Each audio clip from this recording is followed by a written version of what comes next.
İnsan son zamanlarına geldiğinde, ölüme çok yaklaştığında çok susarmış.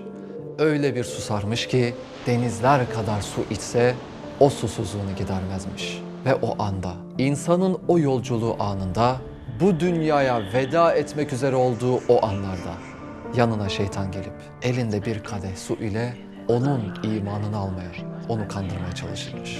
Peki acaba biz bu hali yaşayacak mıyız ve neler olacak? Şeytan bize neler soracak? Ölmek üzereyken neler göreceğiz? Sekerat nedir? Bütün bunları şimdi ele alacağız. Bir zamanlar Ebu Zekeriya adında bir Allah dostu ölüm döşeğine düşer. O son demlerinde yanında bir de arkadaşı ve sevdikleri vardı. Arkadaşı artık onun son dakikaları olduğunu hisseder ve onun yanında kelime-i tevhidi, La ilahe illallah getirmeye başlar. Ama garip olan şu ki her tekrar ettiğinde ölüm döşeğindeki Allah dostu yüzünü ondan çevirir.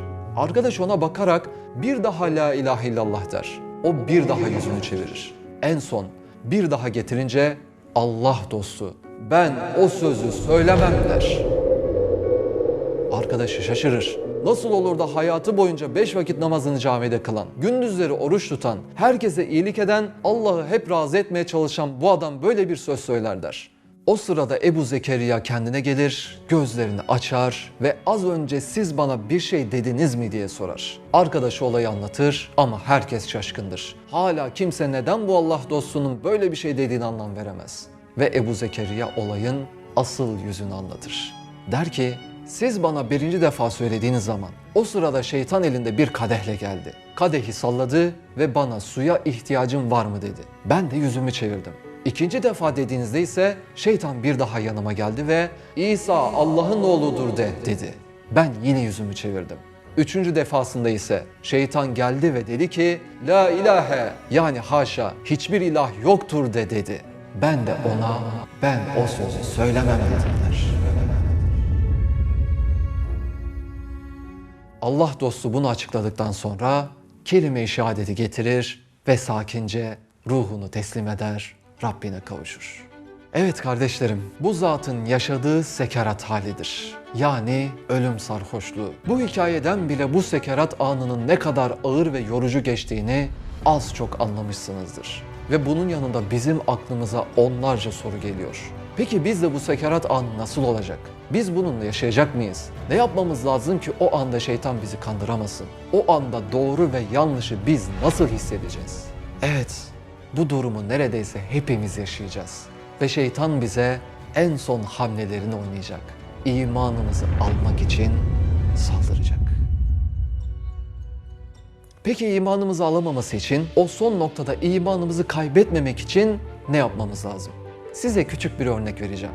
Elimde bir elma var ve ne olursa olsun onu almaya çalışan bir hırsız farz edin. Eğer ben elmayı sadece elimde tutarsam, hırsız onu rahatça çekip alacaktır.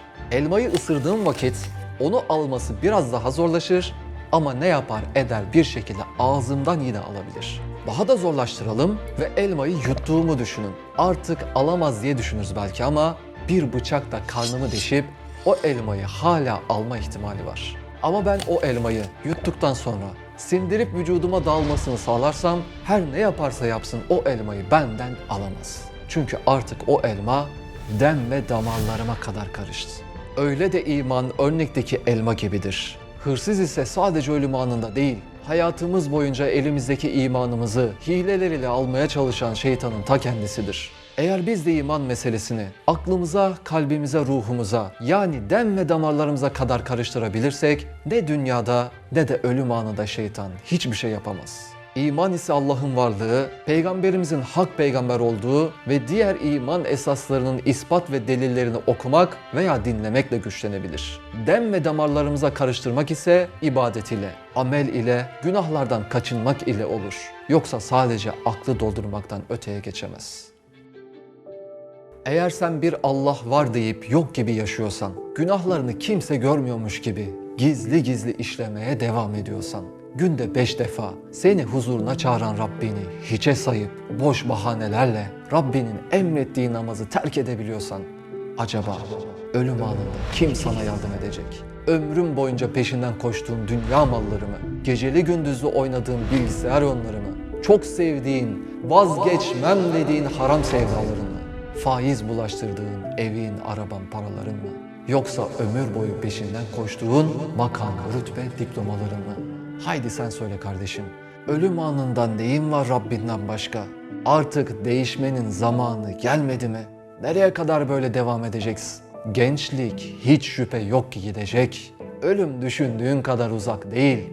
Belki yarın, belki ondan da yakın, belki gelmek üzeredir. Eğer sen hayatın boyunca günahlardan kaçınarak, namazlarını kılarak, iyilikler ederek, Peygamberimizin sünnetlerine uyarak, ilim öğrenerek imanını güçlendirirsen, Allah'a tam bir kul olarak yaşarsan, işte o zaman artık hiçbir şeyi dert etmene gerek yok. Sekerat anında şeytan sadece aklına ulaşabilir. Kalbine ve ruhuna ulaşamaz. Gel imanımızı kalbimize ve ruhumuza işleyelim.